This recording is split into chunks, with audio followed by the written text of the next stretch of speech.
Hello, everybody, and welcome to the Sports Talking Network channel. And welcome here to Talking Packers with Steve here in the afternoon on a Friday. Get this episode up, talking about the Super Bowl. This being the season finale of Talking Packers with Steve. Now, TV shows having their season finale. Well, YouTube shows having their season finales. I'm sure they do.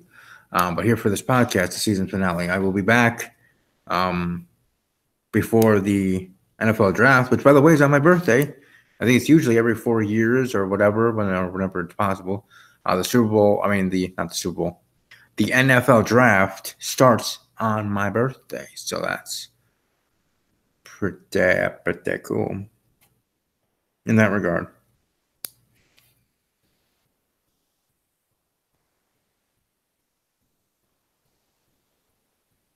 But here to talk about the Super Bowl, the Patriots winning the Super Bowl 13-3. I did think the Patriots were going to win. If you did see my prediction video, my episode last week here before this season finale to tie a bow of 2018 season and the 2019 playoffs, that I thought the Patriots were going to beat the Rams pretty well, 43-25 or some sort like that. My counterpart said probably will be the Patriots, but in a close game, in a lower scoring game. So he was closer in that regard of points and predicting it that way. But neither of us truly saw what was coming on the score being what it was. Now that opening kickoff, dang, I was like, wow, maybe New England's gonna kick things off. The fastest time the fastest score in Super Bowl history right now is actually that first play, Denver against Seattle, was a safety in that Super Bowl. But have we ever had an opening kickoff for a touchdown? Because if that was the case, the only way that could be beat is if the guy runs faster, as in so the time is less. That comes off the actual play or game clock, starting at the 15 minutes, 15 minutes a quarter. Meaning depending on the speed of the athletes and regards to how many, spin moves or other things he has to do before getting that touchdown, how much time actually went off clock is it the Super Bowl record. But I think I would like to see that sometime in my lifetime. A new first. And it was ironic with this game being the lowest scoring game in Super Bowl history. And with that also being the fact, New England winning that game. Only one play in the red zone, and that's something for record books for the Super Bowl. Just one play out of the whole entire game, just one single play was in the red zone, in the 20-yard line to the end zone. In the red zone, one play, touchdown for the Patriots. And it pretty much was the game winner. I mean, they did kick another field goal. They won by 10, but when they scored that touchdown with 7 minutes to go, I was like, it's pretty much over here. Not saying the Rams couldn't finally get a drive going to get a touchdown, because the Patriots finally got a drive going that got them a touchdown with that Gronk fabulous catch, a perfect pass by the GOAT, Tom Brady. Because I remember I even was rewatching it a couple of times on YouTube, watching highlights and a lot of other things. I was watching a lot of those type of stuff on YouTube from talk shows, other shows that I might have missed or don't have, since I don't have the NFL Network, some of those shows from Monday and Tuesday after the Super Bowl. And, hearing everybody's thoughts. And I did that actually more than I thought I would. Like I said, heading into the game, I'd be happy either way. But I knew deep down inside I'd be a little bit more happier, a little more happy if New England won. Not just because I have friends that are Patriots fans, and I do, a couple of friends and an ex-girlfriend that are Patriot fans, so I'm happy for them in general. But I mean, I know an actor who is a LA Rams fan, part of Karen from Single Parents. So, all in all, was a defensive game. Also, another record that was set in this game was longest punt by 1 yard from the end zone all the way down to the into the red zone, but going the other way, of course. So, but anyways, it was just crazy game in itself. I had my friend over, watching with the family, enjoying the Super Bowl, enjoying the snacks and food that we had out. and stuff like that. And I think with the fact that being the type of game it was, yeah, it could be boring to some, but for me, it was actually more enjoyable and relaxing. Now, got a little tense as we got closer and closer to the end, and then I could really feel myself wanting to pull more for the Patriots, even before they scored the touchdown. So you head into halftime 3-0, lowest scoring game heading into halftime. No touchdowns scored before half, first time in Super Bowl history. First time in Super Bowl history, you go head into a fourth quarter without a touchdown, either side, offensive or defensive touchdown, of course. No touchdown. No one got in the end zone. 3-3. And then overall, lowest scoring game at the final, which was 13-3, which the previous one was Miami Dolphins versus Washington team. 14-7 was the final of that Super Bowl. 13-3. There being less, of course. So one being 21 total points, the other one being just 16 total points. So all these records, maybe even more, I would call them smaller records that I didn't even know existed or could have existed, that happened here. And in the end, with all those records being broken, one by a Los Angeles Ram, that punt was done by the Rams kicker, or punter, I mean, with that longest punt in Super Bowl history, but by the quote-unquote losing team. But with all that, in the end, the Patriots won.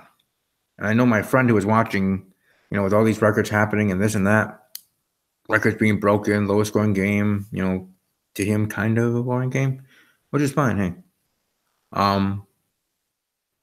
Just left more time for us to talk and catch up and talk other things and blah, blah, blah. And for him to enjoy meeting my nephew Caden. Because I don't know if my sister or nephew were going to be here for the Super Bowl time during the game, because we let her know that my friend was coming over, this and that. She wanted to stay. She said she probably won't be here, but maybe plans just dropped and weren't able to happen. So she was here. Anyways, but he was saying that he would rather have the Rams win with all these records being broken and blah, blah, blah, and the Patriots losing that game. If the Patriots win this one, the Rams lose it. I mean, you held the Patriots to 13 points. You think your offense being as prolific as it usually is in the Rams, you'd be able to win that game, either close or in a blowout. But either way, no team could really get any offensive momentum starting and be able to, take the reins, so to speak, and win that game outright. But in the end, finally, in the fourth quarter, Patriots got a group going and got the win, 13-3. So congratulations to the New England Patriots, Super Bowl 53 champions. I did see their parade that they did have, so that was pretty cool.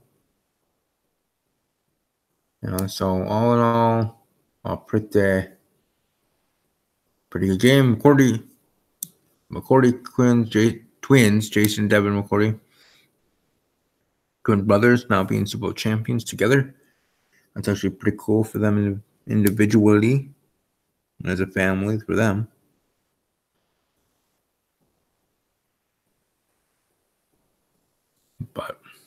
But all in all, I'd say pretty dang good Super Bowl and pretty good end to what was a crazy NFL season. Because think about it, the 2018 season was the year of the offense, year of scoring.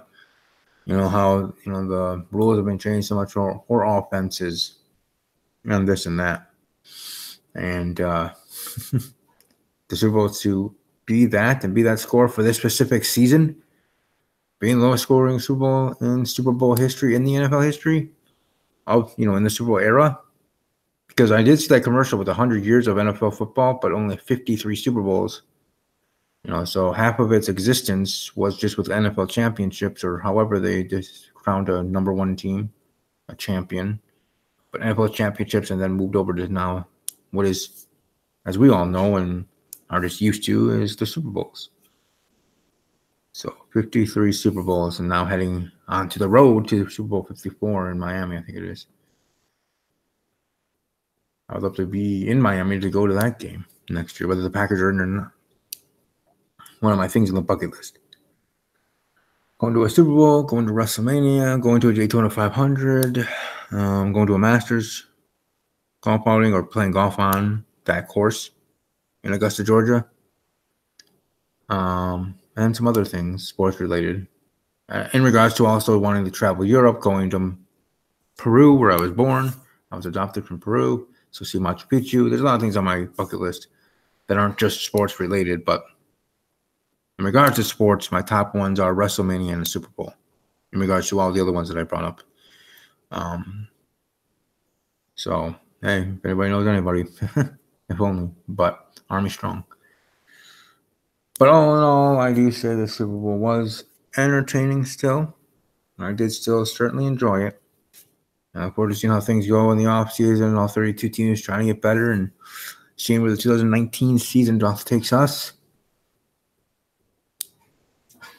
And hopefully we see maybe many more teams. Maybe the whole playoff picture will be flipped. The only two teams that come back to the playoffs are the New England Patriots and the AFC, the reigning defending Super Bowl champions, reigning defending AFC champions. And on the NFC side, the Chicago Bears. Those are the only two teams that make it back in the playoffs in the respective divisions, let alone overall. And everything else is flipped. Right? Maybe you see the Giants, Jaguars, Browns, Bills, Buccaneers, Packers, Washington team. Nick Foles, where he could be going could really change and make it interesting with the landscape of the NFL, depending on where he goes. Especially, if he goes to Jacksonville, Arizona, Washington. I don't see him going to the Giants.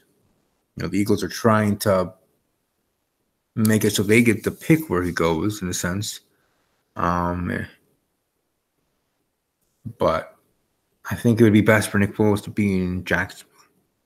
2 years ago, Jaguars, in a sense, came out of nowhere. AFC title game, lost to New England, yes, but had a great showing in that game. Kind of arrived, had their moment. Then this season happened. It was complete, utter craziness, and was surprising to me. I thought the arrow was up with Jacksonville. They still have a great defense. They just needed a quarterback. And I'm sorry, Blake, but we have to move on from Blake Bortles, or they do, as the Jacksonville Jaguars. Maybe Nick Foles is the answer. Or Teddy Bridgewater. I don't know. Maybe you get both, Nick Foles and Bridgewater. Bridgewater stays a backup. But either way, I think Jacksonville can come to play again if they do that. But overall, in regards to the Super Bowl itself, well-played game, defensive struggle. But in the end, Belichick and that genius mind of his was able to get the upper hand, take the lead, and get the win. And his team, that franchise, are Super Bowl champions again, the New England Patriots. Congratulations to them. Like I said, I'll be on my break. The off season here for me too. The season's over for the podcast. This is the season finale. I will be back in April, early April. Like I said, my birthday is April 25th, so that's kind of cool that this year, just like every 4 years, it seems like, is when the NFL draft night 1, which is the biggest night anyways, is on my birthday. Same thing this year, and I look forward to that. So a week before, or that very week, that Tuesday or whatever, I'll be doing, or I'll have a return here for the next season, for the new season. I've been starting doing these podcasts since 2010, so heading into my 9th season, talking football, predicting things, and I will be doing that, just predicting how I think the first round in the NFL draft will go, and also predicting the Packers draft total as well, and then other stuff. Hopefully, we can have some great guests there to kick off the new season.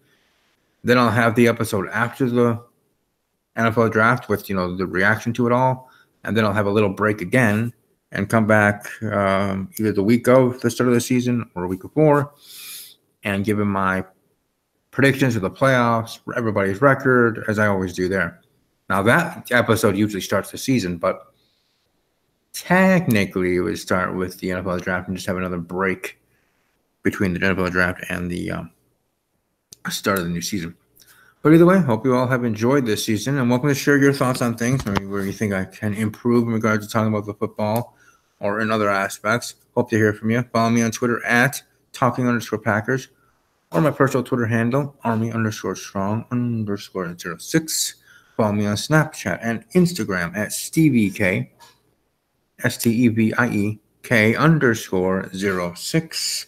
There, and find my fan pages on Facebook, Talking Packers with Steve and Steve's Wrestling Ramble, my football and wrestling podcast. Both do have fan pages, so welcome to like that and check that out.